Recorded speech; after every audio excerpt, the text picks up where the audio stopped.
Fala galera, estamos começando mais um Sempocast. Aqui quem tá falando é o Fire e eu adoro aranhas. Fala galera, aqui é o Mozendia e eu odeio com todas as forças o Duende Verde. Aí pessoal, aqui é o Alexandre e Jonas Åkerlund deveria dirigir um filme do Homem-Aranha. Muito bem, como vocês podem notar, vamos falar sobre Homem-Aranha, mas não vamos falar de tudo, vamos falar dos filmes e da adaptação japonesa, que por muitos é considerada uma das coisas mais bizarras do Tokusatsu. Ah, velho, é legal, é melhor que os filmes americanos. Olha, nossa senhora. Alexandre, eu acho que você, pela apresentação, é um grande admirador dos filmes do Homem-Aranha, a versão americana. Eu não diria que eu sou um grande admirador dos filmes. Eu acho que o segundo é muito bom, gosto do segundo filme, apesar de ter algumas falhas que a gente pode, enfim, debater. Acho o terceiro filme uma porcaria. Nossa, esse é mesmo, com todas as forças do universo. Eu acho o terceiro filme confuso, acho que ele sofre da síndrome do filme de herói com muito vilão. E tem vilão demais pra história de menos. E ainda tem o Homem-Aranha emo. Primeiro, eu acho que ele tem algumas falhas no vilão. Não só a questão da caracterização, né, da famosa armadura Tokusatsu do Duende Verde, mas na própria construção do vilão. E eu não tenho nada contra. Eu acho o segundo muito bom, assim como eu acho o X-Men 2 muito bom, assim como acho o Batman Cavaleiro das Trevas também melhor do que o primeiro. Chega a ser uma tendência, né, o segundo filme ser melhor que o primeiro. Não, mas aí é uma sacanagem você comparar esse Batman Begins e o Cavaleiro das Trevas com o Homem-Aranha. Não, sim, lógico, são coisas diferentes, né? Também são heróis diferentes. O Homem-Aranha, não, mas eu digo pela temática do filme, porque o Cavaleiro das Trevas ficou muito bom. Não, mas é claro, a questão que eu falo da comparação é só porque são filmes de heróis, ou acidentalmente ou não, os segundos filmes foram melhores que os primeiros. Mas não tem nem como comparar. O Batman é soturno, o Batman Cavaleiro das Trevas então é muito mais soturno. O Homem-Aranha ele não pretende ser isso, né? Não é característico do personagem ser assim. Eu tô falando dessa maneira porque o primeiro filme do Homem-Aranha, eu digo que eu assisti, gostei. Com o segundo eu me diverti. Agora com o terceiro eu tive muito ódio no coração. Assim, principalmente porque o ator que fez o Homem de Areia, ele encaixava perfeitamente pra ser o Venom. É curioso isso, né? Porque eu já falo de antemão aqui que eu não sou um conhecedor das HQs, mas as que eu vi, o ator, o Thomas Hayden Church, ele combinava tanto com o personagem do Homem de Areia quanto com o personagem do Venom. E aí é que eu vejo a minha primeira crítica, já que a gente já tá falando dela em geral, da série inteira, num afã de contentar a visão do diretor, o Sam Raimi, que é, vamos pegar um vilão clássico, o Homem-Areia, e agradar uma parcela de fãs mais novos que gostam do Venom, já que o Venom é um personagem que foi criado nos anos 80, naquela minissérie Guerra Secreta, etc. Então vamos misturar as duas coisas. Só que você ainda tinha um terceiro vilão, que é acho que todo mundo viu o Homem-Aranha, então não chega a ser spoiler, né? Que é o filho do Duende Verde número 1, que é o Harry Osborn. Até que na época eles especulavam se ia ser o novo Duende Verde ou se ia ser o Duende Macabro. Não sei se não. Por exemplo, essa escolha seria muito mais inteligente. Você pegar uma linha que você já tinha uma motivação, o cara matou meu pai, óbvio, vamos fazer o cara ser o vilão. E aí você podia colocar um outro vilão um pouco inferior, no caso o Homem-Areia, uma espécie de vilão número 2, digamos assim, um subvilão, alguma coisa do tipo. E aí sim você teria o grande confronto com o terceiro, que aí você encerraria uma trilogia. Mas aí eles colocaram Homem-Areia, Venom, mais o Duende, mais o conflito com a Mary Jane, fora o negócio do Homem-Aranha emo, que é ridículo. É ridículo em todos os aspectos. Visualmente é ridículo, e a interpretação do Tobey Maguire é afetadíssima. Ele parece que ele tomou 6 litros de café seguido, assim, olho esbugalhado o tempo todo, aquela coisa... eu sou Homem-Aranha, mas eu sou mal agora. É uma coisa muito caricata que não combina com o resto da série, porque ele não foi caricato na série inteira. Tobey Maguire que assumiu que não lia quadrinhos e não pretende fazer mais nenhum papel de... Mas isso é muito tradicional, viu? Você pegar grandes adaptações, eu li inclusive essa semana umas entrevistas com o pessoal que fez aquele filme Kick-Ass. Não é, tá certo, um HQ conhecido, etc, mas eu li umas entrevistas com os atores, nenhum deles leu, nenhum deles conhece, então é muito tradicional isso, geralmente os caras que fazem os filmes não serem desse meio. É uma coisa quase cultural. O único do Kick-Ass ali que gostava realmente de quadrinhos é o Nicolas Cage, né, cara? O Nicolas Cage ele é obcecado, né? Dizem que quando ele teve o divórcio dele uma atriz que eu não vou lembrar o nome agora. Uhum. Uma das coisas que estava no acordo do divórcio era a coleção dele de quadrinhos. Nossa. A coleção é uma coleção extensa, uma coleção de muita coisa rara, etc. Então, uma das coisas que ele colocou no divórcio, do tipo, isso é meu e você não vai pegar de jeito nenhum. E ele quer ser super-herói desde sempre, né? Não sei se vocês lembram, há uns anos atrás, chegou a vazar uma foto do Nicolas Cage caracterizado como Superman pro então filme Superman Returns, Reborn, eu nem lembro se é o nome, ia ser dirigido pelo Tim Burton, na época. E o ator que o Tim Burton tinha escolhido, inacreditavelmente, não tinha sido Johnny Depp, olha só que coisa. Era o Nicolas Cage. E vazaram umas fotos dele, do Nicolas Cage, fazendo o visual Superman pós-mortem, aquele que ele volta com o cabeludo, etc. Sei. Uma zoação de todo mundo, porque, enfim, não dá pra você imaginar Nicolas Cage como Superman. Dos grandes atores que realmente, que fez algum filme de quadrinhos, realmente era um fã declarado de quadrinhos, assim. Já os diretores não, né? Os diretores, quase todos eles, que têm contato com as obras, ou os diretores, ou os roteiristas, eles realmente são fãs do material que eles estão mexendo. Por isso que você tem nessa última, aí já estamos expandindo a conversa, mas essa retomada de filmes de herói, você tem a maioria deles, ou a grande maioria dos filmes de super-herói, que mantém pelo menos uma qualidade, como diz o Mozart, uma qualidade, pelo menos você se diverte com o filme. Eles cometeram alguns fiascos, que nem eu ressalto, que é Demolidor, Elektra e o primeiro Hulk. O primeiro Hulk é uma questão... Eles pegaram um diretor de arte, que é o Ang Lee, que tem uma carreira em Hong Kong, só de dramas intimistas, Lanternas Vermelhas e um monte de filmes de arte, jogaram ele nesse meio pop. Não dá, né? É confuso. Ele até tentou ser original, eu não sei se vocês lembram do primeiro Hulk dele, que é aquela montagem que ele fez com as cenas sendo cortadas como se fossem histórias em quadrinho, com o quadro dividindo e tal. Isso foi muito legal, e ele usou essa montagem em vários outros filmes dele. Mas a exceção deste aspecto técnico, puramente técnico, o Hulk é uma coleção de erros e exageros. E eu acrescento mais um aí na lista do Mozart, que é o Motoqueiro Fantasma com o Nicolas Cage. Isso é uma coisa que me incomodou muito do Motoqueiro Fantasma, os efeitos especiais do motoqueiro.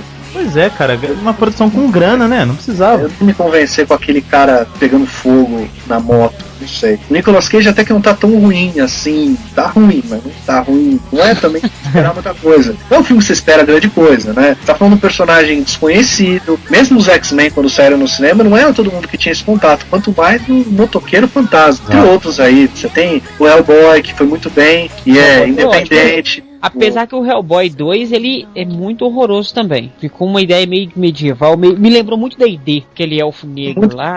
Ele tem muita influência na parte visual, na montagem visual dele. Labirinto do Fauno. Aquele anjo do Hellboy 2, não tem olhos, que tem os olhos nas asas. Agora que eu me toquei, pior é igual. É do mesmo diretor, né, cara? Mesmo diretor, exatamente. Ele podia muito bem ter participado daquela fauna de personagens do Labirinto do Fauno. O doutor, ele é um cara que gosta de efeitos práticos, né? De mão na massa, de maquete, de miniatura, de maquiagem, então isso dá uma realista. O próprio Hellboy, você podia ter feito ele virtualmente, mas é a maquiagem lá. O que ajudou é que aquele cara já tinha a cara do Hellboy, né? Então era só pintar ele de vermelho.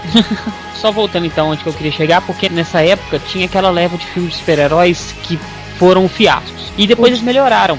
Hulk 2 melhorou, o Homem de Ferro 1 veio bom, o Homem de Ferro 2 também foi muito bom. Se for olhar pela cronologia, o Homem-Aranha 3 saiu basicamente quase na mesma época. Se você for pensar na filmografia dos heróis no cinema, você teve ali Superman, do Richard Donner, acho que é 77, 76. Aí você teve Superman 2, que começou com o Richard Donner e foi mandado embora depois de filmar quase 90% do filme. Entrou outro diretor, fez umas mudanças, lançou o filme. Hoje você encontra as duas versões. Anos depois foi feito o Superman 3, que já foi fraco, e o Superman 4, que é aquele do Homem do Sol. Passa sempre na sessão da tarde. Engraçado que só passa esse, o pior de todos passa. E aí depois desse do Superman, você teve o Batman do Tim Burton, que eu pessoalmente acho que é um filme do Tim Burton e não um filme do Batman. Eu gosto. E qual o Batman que é esse? Os primeiros, os dois primeiros. Os dois primeiros eram do Tim Burton? Tem Batman e o Batman Retorno são do Tim Burton. Eu gosto do Batman Retorno, eu acho o Batman Retorno muito bom. Eu não gosto tanto do primeiro. E aí você teve, depois desses dois filmes, você teve o Batman Eternamente, com o Joe Schumacher, que já vira carnaval, e a putaria mor, né? Que é o Batman e Robin, que tem até o Bate-cartão de crédito, que aí afundou-se de vez. Grid, né? Quem é fã. E nesse meio tempo, até o boom dos filmes de herói, e se você for pra lembrar, essa retomada dos filmes de herói, ela começa de uma forma underground. O primeiro filme de herói, depois do Superman e dos Batman do Tim Burton, teve um impacto, foi o primeiro Blade. O primeiro Blade saiu antes de todos esses. O Blade, que é um personagem obscuro, que nos quadrinhos não tem nada a ver com aquilo, nem negro ele é, fizeram um personagem, um filme, porque era um filme de vampiro, porque era um filme de ação, suspense, podia funcionar. Ele foi vendido assim, funcionou. Depois do Blade é que você teve essa retomada com os X-Men, os Homens-Aranha, Quarteto Fantástico e todos esses que a gente falou. Mas nesse meio tempo você teve muita bobagem. Você teve o filme do Capitão América, horroroso. Você teve antes Howard o Pato, quem não lembra de Howard o Pato? Era divertido. Da tarde. Você teve Spawn, que é uma decepção eterna pra mim, porque eu era um apaixonado pelo personagem. Spawn, cara, ele merece uma refilmagem urgente. Então essa retomada, ela culmina com dois momentos históricos, digamos assim. A principal motivação do aumento dos filmes de quadrinho talvez seja a falta de qualidade dos roteiros originais em Hollywood. Então você não tem boas histórias, você começa a olhar para o seu vizinho, para ver onde é que eu posso fazer uma boa história. É a mina de ouro, né? Exato, e hoje em dia você tem uma quantidade de filmes de HQ sendo feitas, até HQs que você nunca imaginou que um dia pudessem virar histórias em quadrinho. Esse ano, por exemplo, você viu o Kick-Ass, você teve The Losers, que é uma versão Esquadrão Classe A, que inclusive teve filme. Teve também. É uma versão Esquadrão Classe A em quadrinhos. Mas o do Esquadrão Classe A não foi live action, foi? Foi live action. Não foi live action, sim. Você vai ter no que vem Thor, Capitão América, Vingadores, outro filme do Superman está sendo ventilado. Vai tem ter o rumor da Liga da Justiça. Sempre tem esse rumor. Vai ter o confirmado dos filmes de equipe é o filme dos Vingadores, né? Porque vão todos se alinhar ali nos filmes da Marvel Studios. Essa é uma outra coisa que tem que ser dita. Todos os aspectos que a gente vai dizer do Homem-Aranha, uma coisa a gente sempre vai pegar, eu tenho certeza que você não vai repetir. E isso é diferente do quadrinho. O Ed Verde é diferente do quadrinho. O Dr. Octopus é diferente do quadrinho. Por quê? Porque os personagens X-Men, Homem-Aranha e Quarteto Fantástico não são geridos no cinema pela Marvel. Eles tiveram seus direitos vendidos, então a Marvel não apita nada ali. Então se eles quiserem fazer Homem-Aranha dançando samba, vestido de Carmen Miranda, eles fazem, porque eles compraram os direitos. É o tipo de qualidade que você vê nos filmes, em termos de ligação direta aos quadrinhos, que você viu nos filmes do Homem de Ferro e que você viu no filme do Incrível Hulk.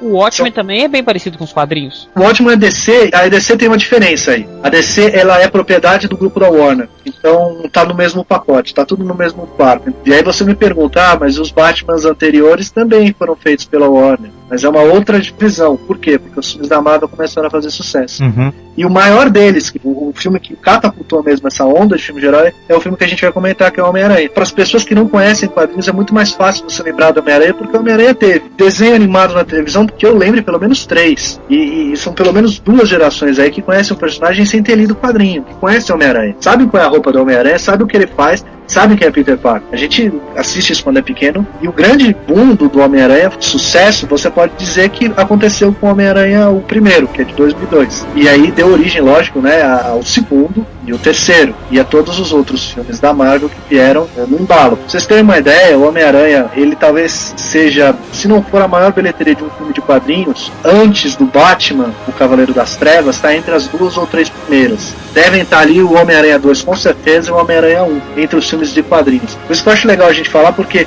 se hoje a gente tem um resgate das pessoas gostando de heróis, e por que não indo atrás depois do Toku, porque é o herói japonês, eu acho que muito desse resgate para gerações mais novas, em termos de ver isso em tela grande, você tem que dizer que um pouco dessa questão tem a ver com o filme do Sam Raimi e a série do Homem-Aranha.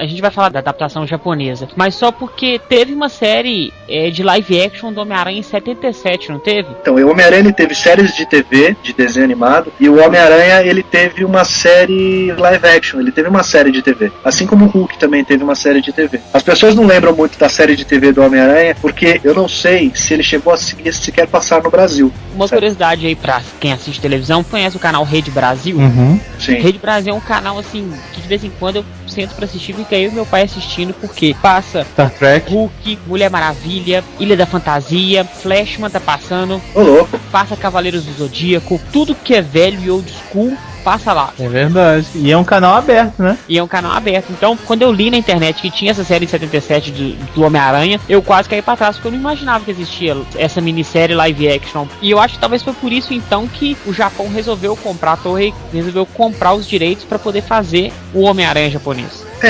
O acordo da Marvel com a Toei envolveu até a criação do primeiro primeiro Sentai, né? Uhum. O Gorendia. Isso, eles fizeram uma parceria e tal. Marvel, nesse primórdio dela, de comercialização e de marketing, ela era meio infantil, como lidar com seus personagens. Ela não tinha cuidado com eles. Então ela vendia pra todo mundo. Então você teve atrocidades. Usar o nome do Homem-Aranha, eu não tô dizendo que a atrocidade é japonesa, embora seja engraçado você imaginar o Homem-Aranha do planeta Araki, não sei lá o que, com um super robô.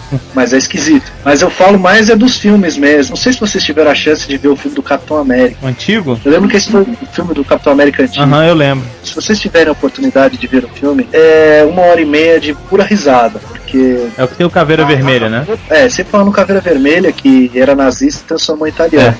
As liberdades aí, poéticas. Você tem ali também a roupa do Capitão América, que é feita literalmente de borracha mesmo. É aquela borracha dura, que você vê que o cara não consegue se mexer, que ele movimenta o braço e sobra espaço no braço do cara. Tipo o Batman antigo que tinha torcicolo. Tipo o Batman do Tim Burton, que não conseguia virar o pescoço. Só que mais tosco ainda. Ah, não, o Capitão América é muito mais tosco. Nossa, e o filme do Quarteto Fantástico é pior ainda, porque a roupa do Coisa é de espuma.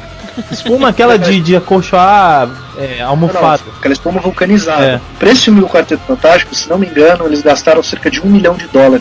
Só. Isso você não paga nem o salário do assistente do cara que serve o cafezinho. Hoje, uma produção de grande porte, assim, se você for contar tudo, $1 milhão é nada. Bom, vamos entrar então realmente nos filmes. Vamos começar falando do primeiro, logicamente, né, nessa ordem. E aí, Spider-Man foi de 2002, é isso? Isso, como eu disse anteriormente, foi um filme que eu diverti com algumas partes. E uma coisa que eu tenho que ressaltar que eu achei muito legal, que eu acho que foi interessante pro filme, que não tem no quadrinho, o próprio Peter Parker produzir a teia, em vez de ter a caixinha com a teia sintética, se assim podemos dizer. Uhum. Uma saída mais inteligente, porque no quadrinho o Peter Parker era um moleque, né? É uma coisa boa, mas uma coisa ruim depois na sequência. É uma coisa boa a princípio, mas depois vira um problema, porque o Tobey Maguire tá fazendo um aluno de colegial. Quando ele fez o primeiro Homem-Aranha, ele já devia ter quase uns 20 e muitos anos. Uhum. Chega no terceiro Homem-Aranha, você percebe nitidamente que ele deve ter mais de 30, fácil. Então você começa a perceber que aquele ator já não combina direito com o personagem que ele está vivendo. Inclusive, óbvio, né, questões físicas, o que não acontece com a Kirsten Dunst. Kirsten Dunst, ela é mais nova, ou pelo menos aparenta ser mais nova do que o Tobey Maguire, e ela não sofre esse problema. Esse negócio da teia é uma série muito inteligente, porque no quadrinho, o cara é um super gênio, e aos 16 anos ele cria esse polímero que é uma espécie de teia. O diretor e os roteiristas devem ter chegado à conclusão, vem cá, eu não posso achar crível que um moleque de 16 anos de idade seja um gênio a ponto de criar um polímero que ninguém nunca pensou na vida. Sem falar que, como eu já ouvi falando por aí, se o cara tivesse inventado um negócio desse, ele tava rico, né? Pra que ele ia ser super-herói ou coisa do tipo? É a questão mais óbvia, né? Tem essa coisa no quadrinho explorada um pouco no filme. Quando ele ganha os poderes, ele não vai pensar em ser um super-herói, né? Ele vai lá fazer a competição lá pra ganhar uma grana. É verdade. Mata o tio Ben e blá blá blá, ele vai atrás do cara, mas a saída deles da picada ter também formado essa teia nele que ele consegue soltar, pra mim foi uma saída muito mais inteligente, simplificar a situação. Mas você concorda comigo que é muito mais crível pra uma audiência não nerd, não acostumada, não lê os quadrinhos, aceitar que é do cara, do que é um moleque de 16 anos que cria? É lógico, é uma aranha, né, cara? É uma aranha, a aranha tem teia. Os quadrinhos do Peter Parker é descrito como nerd clássico, bobão e inteligentíssimo. No filme isso não fica tão claro. É no segundo filme que tem o professor que não tem um braço, né? Que vai virar o lagarto. Isso, que é o personagem que vira lagarto no quadrinho, blá blá blá. No filme, a única indicação que ele é realmente inteligentíssimo é vendo esse professor quando ele fala, não sei o que, quando ele se envolve com o Octopus. Você percebe que ele é um rapaz que tem aptidão à ciência, blá blá blá, mas no filme isso não fica escancarado. A única coisa que você mostra no filme é que ele é um rapaz com sérios problemas de relacionamento com o mundo ao seu redor. E fica ali no seu mundinho e que tem uma paixão platônica pela vizinha. Isso é uma outra mudança, né, do filme, que eu também entendo. Precisa, né? No quadrinho ele não se apaixona pela Mary Jane de cara, ele tem uma outra namorada, que é a Gwen Stacy, só vai aparecer no terceiro filme. Aí começam os sacrilégios, que aí entra a questão de fã, que o fã também não aceita, que é mudar a cronologia do personagem, transformar a Gwen Stacy numa whatever, e na mitologia do Homem-Aranha a Gwen Stacy tem um papel fundamental, mas ao inserir a personagem você tem que criar um motivo para eles se juntarem, para estarem próximos. Quando ele conhece a personagem nos quadrinhos, Mary Jane já é uma modelete, ela não tá no colegial, ele conhece ela quando ela é mais velha, quando ele já tem 20 e poucos anos, não é quando ele é moleque. Então todo esse arco que eles tiveram que criar foi pra simplificar. Pra que nós vamos criar um interesse amoroso nesse filme, se obviamente a gente tem interesse em fazer 3, 4, 12, se daqui a pouco a gente vai ter que dar um jeito de tirar essa personagem de foco. No quadrinho ela morre, quem mata ela é o Duende Verde. Como é que a gente vai fazer isso? A gente vai fazer isso nesse filme? Não, vamos colocar já a Mary Jane. Imagina você assistindo o segundo filme do Homem-Aranha e o Duende Verde vai e mata a principal e acaba o filme. Nossa, sim, seria sensacional, concordo com você. Tem uma referência a isso no primeiro filme, que é como ele pega, né? No quadrinho, o Duende Verde mata a Gwen Stacy da mesma forma, joga ela do alto de uma ponte. E no primeiro filme ele pega a Mary Jane, leva pro alto da ponte e joga ela de lá. Só que a Homem-Aranha consegue salvar. Não sei se ele chega a jogar, eu vi o filme faz um... Ele joga o ônibus e a Mary Jane. Ela tá dentro do ônibus. Ela tá dentro do carro, né? Não, ela... uma referência ao quadrinho, né? O Homem-Aranha desce ela junto com o ônibus. Agora, eu já li os quadrinhos do Homem-Aranha há bastante tempo, quando lançou o filme, e eu achei que a Mary Jane do filme tem muita coisa da Gwen Stacy. E você vê, olha que curioso, a Mary Jane dos quadrinhos, ela é muito mais parecida, temos da forma como ele chega no Homem-Aranha, é muito mais parecida com a personagem da Gwen Stacy. É verdade. Não é? Tem um pouco mais de relação com a Gwen Stacy dos filmes com a Mary Jane dos quadrinhos e vice-versa. Como eles tiveram que ser a personagem de cara, eles tinham que criar um passado pra ela. Criar uma relação. Parece que eles inverteram as duas, né? Eu não diria que chega a inversão total, mas você tem muito mais relação da Gwen Stacy quadrinhos com a Mary Jane filme do que Gwen Stacy quadrinhos com Gwen Stacy filme. Coisas completamente diferentes. A personalidade, a forma como ele se aproxima do herói, etc. Uma coisa legal que o filme tem, e que o primeiro e o segundo filme tem bastante, é o senso de humor. É um filme de heróis com humor bastante pontual aqui e ali. Isso é uma óbvia característica do Sam Raimi. O Sam Raimi, ele dirigiu aquela série fabulosa Noite Alucinante. Excelente. Daí ele fez aquele Darkman também. Darkman é dele?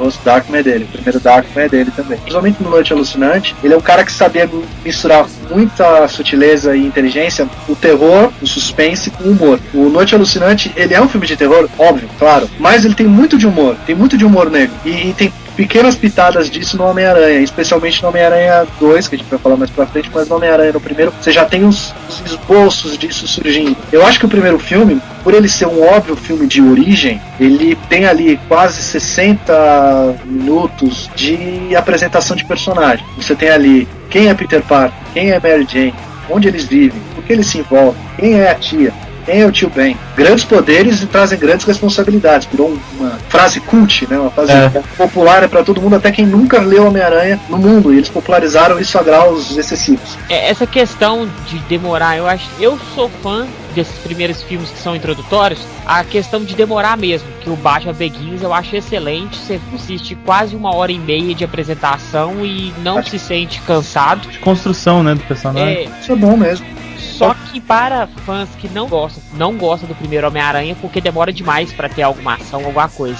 Mas quando eles fizeram Homem-Aranha, eu tenho certeza absoluta que eles tinham certeza que eles iam fazer 3 filmes. Estava claro. Então, como eles vão fazer 3 filmes, eles perderam um belo tempo, perderam, entre aspas. Então eles já fizeram logo de uma vez uma apresentação grande dos personagens, para que você, no segundo filme e no terceiro filme, você já saiba quem são aqueles caras. Você não apresenta seus personagens dessa maneira, você depois vai sofrer um mau desenvolvimento dos personagens. E se tem uma coisa que a série Homem-Aranha tem, primeiro e no segundo filme, uma maestria, é o seu personagem principal. Tanto o Tobey Maguire quanto o Homem-Aranha. Personagem, um herói.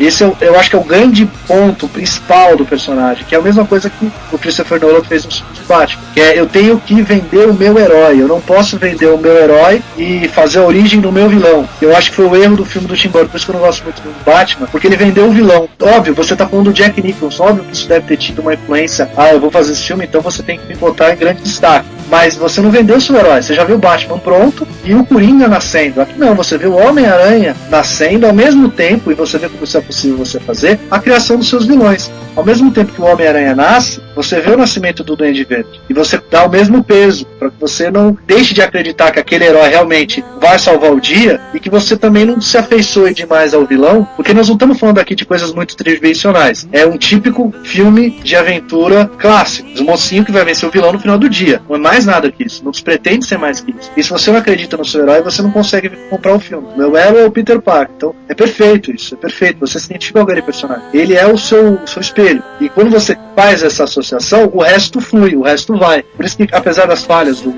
primeiro filme, o principal, que é o Homem-Aranha, o personagem, a história desse cara, é bem contado. Bom, aí vamos entrar um pouquinho no primeiro. O primeiro, como a gente já falou, tem o Duende Verde, que... De onde surgiu o Duende Verde? Eu não lembro, sinceramente. O quadrinho ou do... Não, no filme. Como é que ele aparece? Por que tem um cara que tem uma armadura dessa aí? O Duende Verde, ele é o cara que tem uma empresa, né, Osborn. Então, isso. Tá fazendo uma experiência, e aí os cientistas estão fazendo a experiência com ele e dizem que, ó, esse negócio não vai dar certo, esse negócio aí vai explodir. E o cara fala, quer saber? Dane-se vocês, eu vou fazer em mim mesmo. E essa experiência dá uma espécie de super força pro cara. Uma experiência que era patrocinada pelos militares, etc. Sim, além disso, o cara tinha uma alucinação foda que uma voz na cabeça dele falava, né? O Osborn pai. É aí que veio o meu primeiro problema com o vilão. Você tá fazendo um filme de super-herói, beleza. Mas você já calçou o filme no realismo. Você já tem um personagem que, ele foi picado por uma aranha radioativa. Ok, ele foi picado por uma aranha radioativa. Mas o personagem em si, o personagem Peter Parker, ele é tridimensional e ele é realista. Ele tá aqui, você reconhece ele. O personagem do Norman Osborn, ele já tem falhas aí. Essa questão dele ouvir as vozes funcionaria se todo o resto ao seu redor também fosse mostrado de uma maneira a dizer que este cara, ele tem sérios problemas. O filme é pé no chão, entre aspas, né? Funciona no mundo real, numa cidade real, e as pessoas agem de maneira teoricamente real. Lógico, é um filme, etc, mas enfim, é real. E aí o cara ouve vozes, e aí o cara constrói na própria casa um arsenal com aquela armadura visível. Eu acho que esse é uma grande falha do primeiro Homem-Aranha. E você tem um ator ali extremamente exagerado. Eu gosto do William Dafoe, ele fez excelentes filmes, um ator muito bom, muito subestimado, mas muito bom, mas ele tá extremamente caricaturado. Tem uma cena em especial que você vê o exagero, é uma cena que ele Peter Parker pro apartamento, e aí é a hora que o Osborn descobre que o Peter Parker é o Homem-Aranha. Eles estão almoçando, e o olhar do William Dafoe, ele só fica olhando, ele não fala nada, mas é uma coisa tão exagerada. Ele vê o machucado do Peter Parker, né? É muito exagerado, ele não combina com o filme, cara. O filme é divertido, o filme é leve. Ficou assassino, né, cara? Aquilo ali demais. Pra fazer um vilão assim, ele precisa ser mais sutil, ele não pode ser. É quase shakespeariano, é uma coisa quase tragédia grega. Ó, você, agora, estou olhando, vou te matar. Olha pra minha cara de mal. Eu não sei se foi uma ideia do cara fazer o vilão realmente bem vilão, bem exagerado, pra você ter essa coisa do bem contra o mal bem clara, ou se foi realmente uma falha no tom do personagem. Pra mim, é uma falha no tom, que é corrigido no segundo filme. O personagem do Dr. Octopus e compara com o personagem do William Dafoe. É completamente diferente. Mas o cara é um cientista, ele é um cara que começa como bonzinho. Não interessa, ele virou vilão, cara. E ele não ficou exagerado. E eu vou deixar o Mozart falar o que ele quiser sobre a armadura, porque eu não vou falar mais nada. Eu sei que o Mozart adora a armadura. Nossa, aquela armadura, ela é pavorosa, é muito exagerado. Eu já disse tudo, eu já fiquei sem palavras. Você foi falando, eu fui falando assim, sabe quando você tá com o balão cheio, você vai esvaziando ele? O que eu achei da armadura é que ficou coisa de série de criança mesmo, sabe? De vilãozinho de série de criança, o vilãozinho que rouba as galinhas num desenho, eu não sei explicar. Ficou infantil mesmo, muito mais infantil do que o resto do filme. Porque o Duende Verde, normalmente, ele é um cara normal não, verde... com uma roupa roxa e de boa, assim. Aí é que tá, é fazer o papel do advogado do diabo. Se for pensar, eles pegaram um personagem estranho. O Duende Verde, ele sofre uma explosão e ele fica verde. O filho usa uma máscara. Então seria muito mais inteligente se eles pegassem um outro vilão. Mas não, porque o vilão seminal do Homem-Aranha é o Dr. Octopus, não é o Duende Verde. E o Duende fica verde e com a cara toda deformada, né? Aí você fica pensando, como é que eu vou fazer isso num filme? Um cara verde, que parece um Goblin, é um Goblin, né, com aquelas orelhas pontudas. Em inglês ele é o Green Goblin. Os olhos injetados grandes, com uma micropupila, e usa uma roupa de leprechaun, roxa ainda por cima, que voa num morceguinho de metal. Eu fico imaginando o cara que nunca leu um quadrinho, que nem sabe que é o Duende Verde, pegando aquele cara e o diretor todo empolgado, chegando, então, vamos fazer o Homem-Aranha, cara, vamos fazer o Homem-Aranha. Qual é o vilão? Duende Verde. Tá, quem é o Duende Verde? Ele mostra o quadrinho, o cara olha aquilo e fala, tá. Puta que pariu. É verde, tá, ele usa roxo e ele solta abóboras. Alexandre, é um problema desse filme também, exatamente isso. O William Dafoe, você falou que tá super exagerado pra um lado assassino e louco. E o Duende Verde, eu acho que ele ficou muito... vilão das criancinhas, cara. O personagem sem a roupa não condiz com o personagem com a armadura. Porque aquela armadura é horrorosa, porque ela te priva do óbvio no ator. É lógico. Você não tem nenhuma expressão. Ah, mas e o V de Vingança? Também não tem expressão, mas ele tem a voz. É. A voz ali do Weaving que fez a voz foi toda trabalhada. Ali não houve esse cuidado óbvio, visível. Botaram uma máscara ridícula no cara, cobriram o olho, cobriram a boca e falaram, faz aí. E o cara passou o filme inteiro dando risada. Sou o vilão. Ridículo, cara. Ficou aquela série de TV do Batman antiga, né? Ficou parecendo aquele vilão. Naquela série de TV do Batman era pra ser engraçado. Essa que é a questão. O Duende Verde não deveria ser engraçado. Né? A roupa dele, ela é muito assim, é do suporte de quem faz motocross. É exato. Ombreira, peitoral. Parece o Cavaleiro do Zodíaco. E eles dão sempre um jeito de fazer o Peter Parker aparecer sem máscara, né, cara? Pra mostrar a expressão também. Sim. Toda hora ele tira, toda hora ele rasga. De algum jeito ele tá mostrando a expressão também. Eu não comentei, mas eu acho que é uma coisa positiva também é a roupa. A roupa do Homem-Aranha do filme eu achei muito interessante. Sim. A roupa do Homem-Aranha, ela foi desenhada, né, o sketch original dele, desenhado pelo Alex Ross, aquele artista que fez capas e CDs daquela banda de thrash do Anthrax, fez um monte de quadrinho conhecido. E o primeiro desenho do Homem-Aranha foi feito por ele. E a abertura do Homem-Aranha 2, que conta, é a abertura do Homem-Aranha 2, que tem tipo um Previously, antes, e foi feita pelo Alex Ross também. Ele que ilustrou aquele início. Então você percebe que é um artista bom, um cara que entende muito, fez bons desenhos e que foi muito bem reproduzido. E é uma armadura orgânica. Você percebe que, como ela é muito justa, ela é muito presa ao corpo, ela dá aquela sensação de ser orgânica, de fazer parte do cara. Justa, próxima. E quando ele se ferra, rasga a roupa, você vê o pedaço da perna dele, do braço, do olho.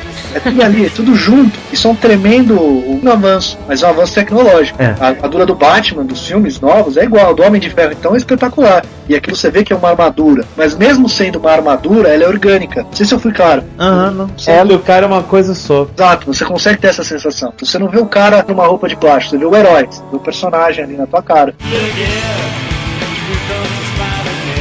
O que mais do primeiro filme? Vai falar da Mary Jane, não? A Mary Jane, a coisa que eu mais gosto de falar, que toda vez que eu assisto o filme, é que ela é a Cláudia do Entrevista com o Vampiro, né?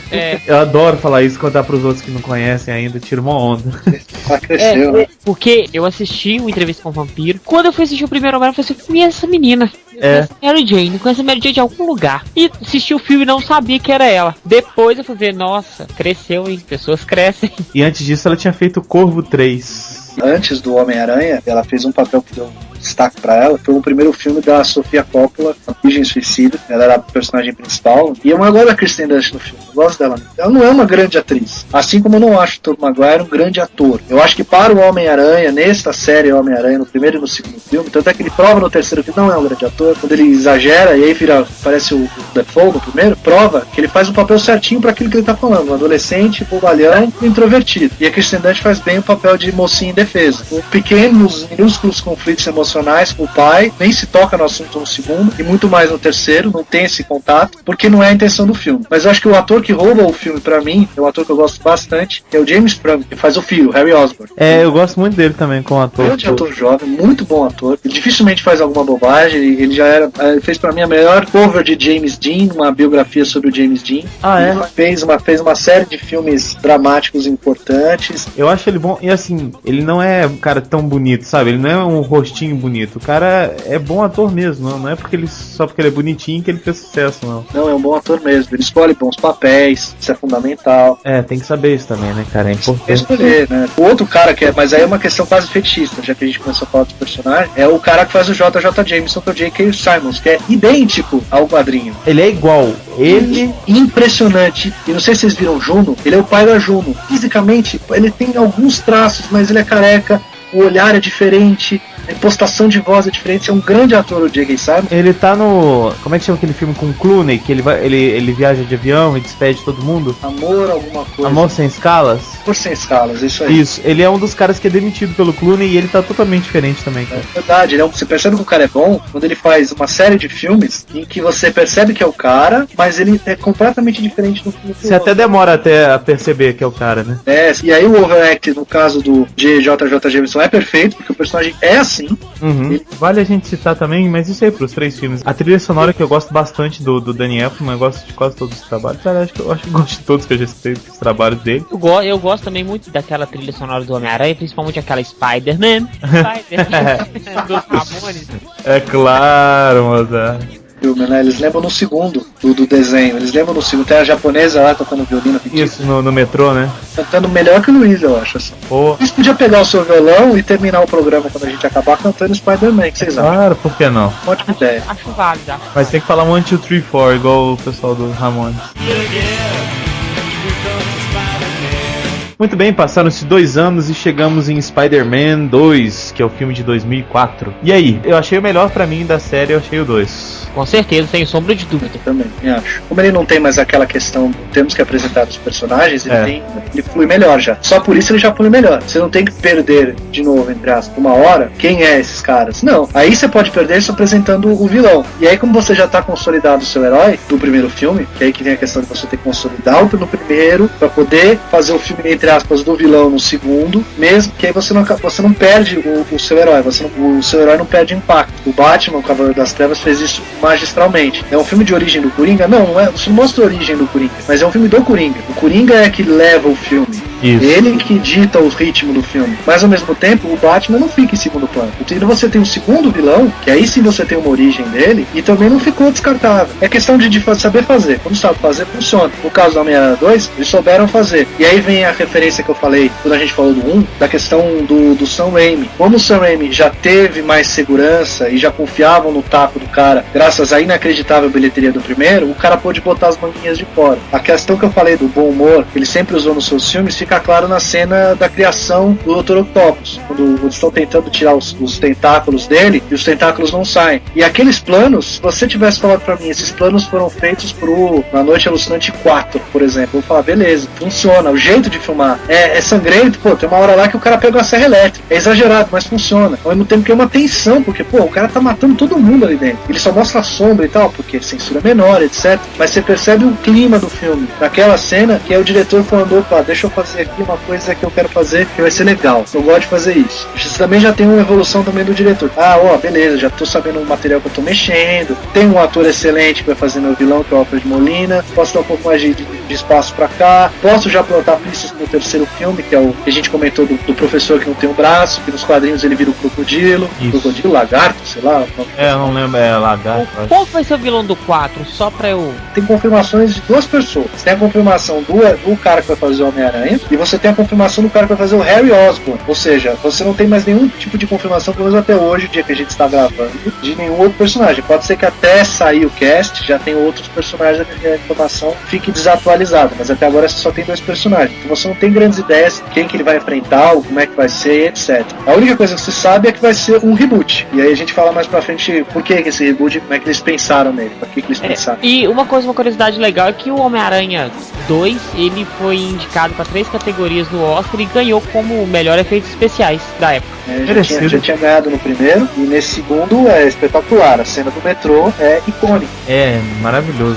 É espetacular. Eles evoluíram em todos os aspectos do primeiro pro segundo filme. O filme é mais leve, ele flui melhor, tem 127 minutos. E ele não parece um filme de 2 horas. E ele teve um acréscimo pra mim importantíssimo, que foi o ator que encarnou o Dr. Octopus, e é completamente diferente do Dr. Octopus na encarnação do quadrinho. Se não pegar um ator pra fazer o Dr. Octopus, eu não consigo imaginar nenhum. Talvez Joe Pesci, o cara que fez Os Bons Companheiros, fez Máquina Mortífera 3 e 4, que é baixinho, tem uma cara meio encrencadinha, que você podia fazer um pó de cabelo lá, não sei o que, poderia funcionar. Mas não, pegaram um ator inglês, apesar do nome espanhol, ele é inglês, um ator acostumado a fazer papéis densos. Tem aquela cara blasé, né, cara? Aquela cara assim que uma cara não dá nada pra ele. Exato, é um ator muito competente, fez inúmeros filmes, os mais recentes, talvez mais conhecidos sejam o Chocolate, que faz o vilão.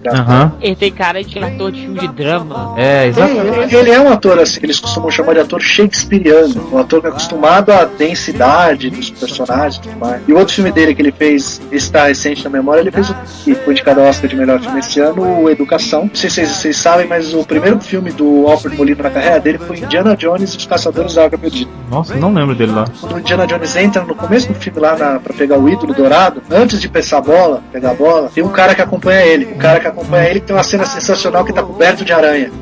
É o Alfred Molina, no primeiro filme dele, na carreira dele.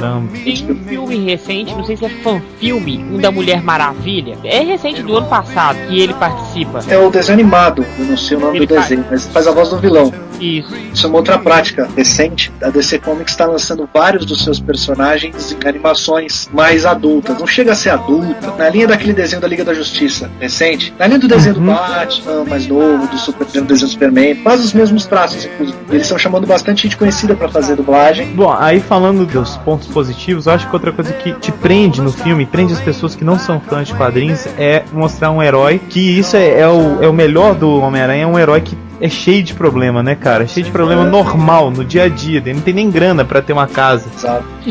Você se sente muito mais perto. Você fala assim, cara, eu posso ser um herói. Exatamente. É a construção do personagem. No primeiro filme, você não tem aquele impacto emocional de, o cara é um coitadinho, ele se fudeu na vida inteira.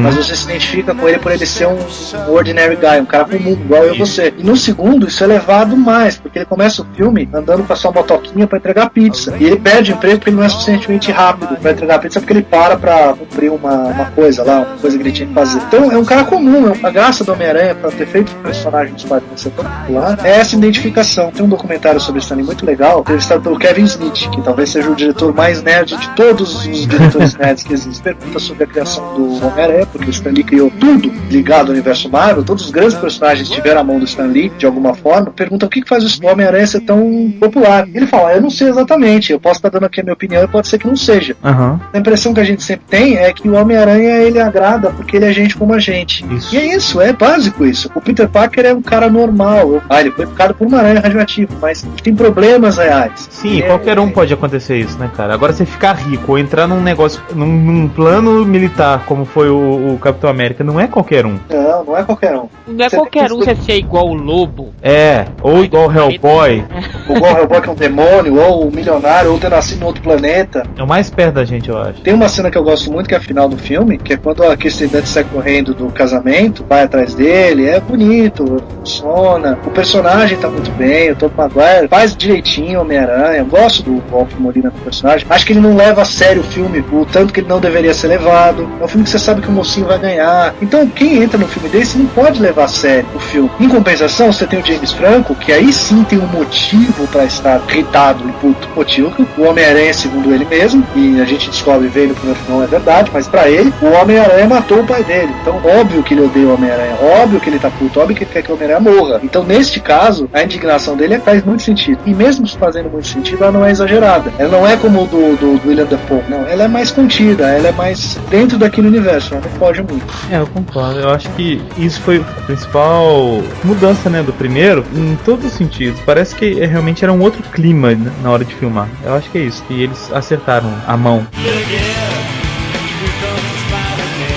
Muito bem, em 2007 temos Spider-Man 3, que é odiado pelo Mozart. Nossa, é a pior adaptação cinematográfica do super-herói que já fizeram até Temos hoje. O Peter Parker e o Homem-Aranha com uniforme negro. Temos Peter Parker emo e afetado. Que mais? Temos a Gwen Stacy linda, mas parecendo uma vadia. Ela vadia no sentido que ela é escrota. É verdade. Péssimo. Tem um monte de personagem acessório. Tem o cara que faz o Venom, que é o moleque daquela série Seven Dead Seven Show. É um bom ator até, o Topper Grace. Mas ele como Ed Brock foi a pior coisa que eles fizeram no filme. Uma das piores, né? Eles quiseram agradar o antigo e quiseram falar pra molecada. E a molecada gosta do Venom. E o Venom é um personagem medíocre. Eu acho o Venom um personagem medíocre, porque ele não é um personagem. Ele é uma coisa que o Homem-Aranha pegou numa viagem. Não é um personagem. Ele é uma coisa, um monstro. Ele não tem desenvolvimento de personagem. O que é o Venom? Ele é um simbionte. Ele é uma praga, uma coisa. Ele não tem uma história, ele não tem diálogo. O que você vai fazer com o Venom? Ele não conversa, não é nada. É um monstro. Não tem nada que você possa fazer com o Venom. Então, o Homem-Aranha tem uma história, tinha uma história. Eu não sei nem se essa história no quadrinho, se ele realmente tinha fim filha e blá blá blá. Eu não sei se no quadrinho é assim, mas você tem uma bela história. Eu acho assim, ou você pega o Venom, ou você pega o Homem-Aranha. Começa por aí. Segundo, se você for pegar o Venom, você tem que desenvolver o Ed Brock. Quem é o Ed Brock? O que ele faz? Ah, ele é um outro fotógrafo que odeia o Homem-Aranha. Tá, ele é isso só? Ele não tem mais nada? Isso foi um grande erro do filme. E aí, cara? Ele surgiu, ele entrou num portal dimensional e apareceu no filme. É complicado porque assim, você tem o Homem-Aranha, personagem novo. O Venom, personagem novo. A Gwen Stacy, totalmente deslocada, personagem novo. Tem o pai da Gwen Stacy, personagem novo. São 4 personagens importantes para colocar num filme de 2 horas. Fora que você ainda tem que retomar o personagem do James Franco para dar um final para esse cara. Quem é esse cara? No 2 ele assume o papel do pai, e aí, né? Eu acho que aí é uma questão seguinte: o Sam Raimi cedeu às pressões do estúdio. Não deu. Alguém deve ter falado, olha, vamos usar, tal, vai funcionar. E não sei, de bilheteria funcionou, mas é horrível, o filme é ruim. É ruim. Ele não é uma bomba atômica porque a gente gosta de ver as porradas. E a parte de ação, ela é bem feitinha. O filho do Duende Verde também, outra porcaria. Pra que colocar o cara lá? Pra que colocar aquela roupa, cara? Ele tinha que aparecer pra ter um final, né? O filho do Duende Verde. Eu acho assim, se eu fosse fazer um negócio inteligente, você podia fazer o seguinte: você podia botar o James Franco como vilão do terceiro filme. E você tem a aparição do lagarto, do crocodilo, sei lá, que é o professor do cara lá, aparecendo, sei lá, como um vilão do próximo quarto filme, já sendo montado. Sei lá, ele vai tentar ajudar o Homem-Aranha, alguma coisa, e se pode, vira o lagarto, sei lá, alguma coisa assim. Agora, pra que você coloca um outro vilão novo, que você tem que contar toda a origem dele, e aí você enfia mais um, que nem a origem tem, não tem nada, não tem nenhum desenvolvimento, não tem nada. Gwen Stacy horrível, Bryce Dallas Howard péssima. Nossa, nem aí o Tobey Maguire, ele parece aquela vaca. Vocês conhecem aquela história da vaca que deu 100 litros de leite, depois uma pica no pote e derrubou tudo? Então ele fez isso. Ele fez um Homem-Aranha muito legal no primeiro filme, um Homem-Aranha muito bom no segundo, ele fez um Homem-Aranha ridículo no terceiro. A transformação dele de Peter Parker pra Peter Parker emo é ruim demais, medíocre. Aquele cabelinho na cara, fingindo. Cara, o cabelo na cara, eu não sei qual foi a do cabelo na cara pra dizer que agora ele tem um cabelo diferente, ele é mau. O olhar dele, tipo, olha como eu sou mal. Aí aquela coisa, é não saber brincar com o brinquedo que tem, né? E tudo o resto não funciona mal. A Kristen Dunst afetada, o James Franco, puta, péssimo, não sabia o que fazer no filme. O personagem dele não tinha muito o que fazer. E fora que tem a redenção no final, que é medíocre. Pra que a redenção final se você matar o personagem? É só pra ele não ser enterrado como vilão da história, é isso? Não dá, cara. Ele ficou parecendo o Super Choque. Nossa, o Super Choque, é verdade. É mesmo. Super Choque. Nossa, eu nem lembrava do Super Choque. Passa na televisão, a gente não lembra, né? O Mozart faz a gente lembrar. Super Choque. Nossa, o Homem-Aranha é conhecido nos quadrinhos por ter umas partes humorísticas, e eles quiseram colocar certas partes humorísticas que ficaram absolutamente forçadas, né, cara? O que ele saindo, depois que ele vira mauzão, olhando pra todas as mulheres como se fosse comer todas elas, como se fosse o gostosão e todo mundo olhando pra ela com cara de nojo, coisa ridícula, coisa pedante. E a dança, a cena de dança, é dançando com os dedinhos na frente. Essa dança dele e esse negócio dele andando na rua e olhando pra todo mundo e vou pegar as garotinhas, foi uma teórica homenagem ao embalo de sábado à noite, né? Sim, a cena do Tony Maneiro andando lá, mexendo o pescoço. Só que o Tony Maneiro no filme, ele não fica olhando pras menininhas que eu ia pegar. Uma referência ali, tá ok. Falamos do Saturday Night Fever, falamos do embalo sábado à noite. E é uma coisa que podia ter ficado muito boa se bem trabalhada, né, cara? Ela podia. Se você tivesse um vilão só, se você não tivesse o Tobey Maguire afetado, se você não tivesse a Bryce Dallas Howard, uma atriz linda, ela é linda demais, das mais lindas do cinema, é incrível como ela consegue ser via do Ron Howard, mas ela é muito mais ou menos. E botaram um tremendo ator que é o James Conwell pra fazer o pai dela numa ponta safada, deve ter 6 falas, nem isso. Nem isso. Sabe, tá lá só pra dizer que, olha, lembramos do Capitão Stacy, que era policial no quadrinho. Pra Sim, quê? E pro Brock fazer piadinha com ele lá, né? A filha dele pendurada lá e ele tirando foto e rindo da namorada. Tipo, é totalmente fora do que os 2 primeiros filmes tinham de pé no chão. Esse é o filme que o William Dafoe fazendo o vilão ia funcionar, talvez, né? É. Uma coisa over, totalmente exagerada, totalmente estilizada, quase parecendo a série de TV do Batman. Eu acho que pra entender o que aconteceu nesse filme é mais ou menos o seguinte: sabe quando você tem, não é o meu caso, hein, Patrícia? Quando você tem mais de uma namorada, ou então você tem uma namorada e tá ficando com mais umas 3 meninas, acaba que vai dar merda, não é isso? Vai dar merda, exato, bela comparação. Vai dar merda. Uma hora vai dar merda. Então, o que aconteceu ali foi isso. Ele não conseguiu dar atenção pra tudo. Era muita coisa pra pouco tempo e ficou tudo superficial. Foi o que você falou, ó, ou Venom ou Homem de Areia. Vamos colocar os dois. Ah, não, tem que ter um terceiro também. Claro, pra dar o final pro Harry. E nem o Stan Lee ajudou o filme. Nem Stan Lee. Ainda pra piorar, ela falou, vamos resgatar a Gwen Stacy. Porra, mas você já não tinha Gwen Stacy no começo, pra que colocar ela agora? Pra fazer uma inversão de personagem, não tem nada a ver com a história do personagem, não tem sentido. Eu não sou um xiita que acha que porque está escrito ali, é a Bíblia e você não pode alterar, é a lei, blá blá blá. Mas se você já fez o arco dramático do personagem do Homem-Aranha, que ele se apaixona pela Mary Jane, quando é jovem, qual é a necessidade de você inserir a Gwen Stacy agora? É só pra ficar mais bolado. É só pra, sei lá, pra encher o saco de quem tá vendo, não é possível. Foi o que eu falei antes, imagina só o último episódio, o final do 1, o Duende Verde matando a Gwen Stacy. Pronto, tem excelente. Você pode terminar o terceiro com ele conhecendo a Mary Jane. Pronto. Porque ele vai ter um filme de luto, lógico, onde ele vai perseguir o Duende Verde. Olha só, nós estamos criando o nosso Homem-Aranha, que legal. Muito melhor que o Homem-Aranha do Sam Raimi. Já, escreve e vocês fazem. Te paga quanto? 70 milhões pra cada um, tá bom? Tá ótimo. Tá bom. Acho que dá pra pagar as continhas. Pra pagar, né? Então, no final do primeiro filme, o Duende Verde mata a Gwen Stacy e foge. Final triste, final dramático, hein? Segundo filme é o Homem-Aranha indo atrás do Duende Verde, vencendo o Duende Verde. Ao mesmo tempo que você tem o Dr. Octopus ali aparecendo. Olha Isso. só. E no terceiro filme você tem ele com o Dr. Octopus e no final ele conhece a Mary Jane. Muito melhor que o do Sam Raimi. Pronto. Vender muito mais. Ia vender muito mais bonequinho também. Bom, aí a gente falou, né? Personagens julgados. O Homem-Areia, que poderia ter sido muito mais bem explorado, ficou muito de lado. O Homem-Areia, ele tá lá naquele depósito, aquela transformação mágica que é bem feita demais, e tudo vira areia, exceto o colarzinho lá da filha dele. Isso foi uma falha bem bacana mesmo, né, cara? Fisicamente, aquilo não é destruído pela máquina. É a única coisa que não é destruída. Você entra no filme, você suspende as suas crenças e entra na crença do filme. Aquele é o mundo real, é as regras daquele lugar, não é a vida real. Aí ele dá um tempo enorme pra mostrar o Homem-Areia se envolvendo com a filha, blá blá blá, pra simplesmente depois esquecer aquela história. E é o que acontece com o público. O público esquece do Homem-Areia, porque ele fica muito tempo fora da tela, cara. Nos quadrinhos, o Homem de Areia, ele é tão poderoso quanto no filme, porque no filme ele é muito poderoso. A ideia do cara ser feito de areia deve ser, imagina, um cara é de areia, o cara você dá um murro nele, ele se desfaz e volta no lugar. Exato. Como é que você faz com um cara de areia? Joga cimento, faz concreto. Ou põe um monte de gato, né? Um monte de gato. Eu ouvi isso em algum lugar. E aí, bom, fica extremamente esquecido esse cara. E ele tinha potencial pra um outro filme, eu acho, talvez, mais pra frente.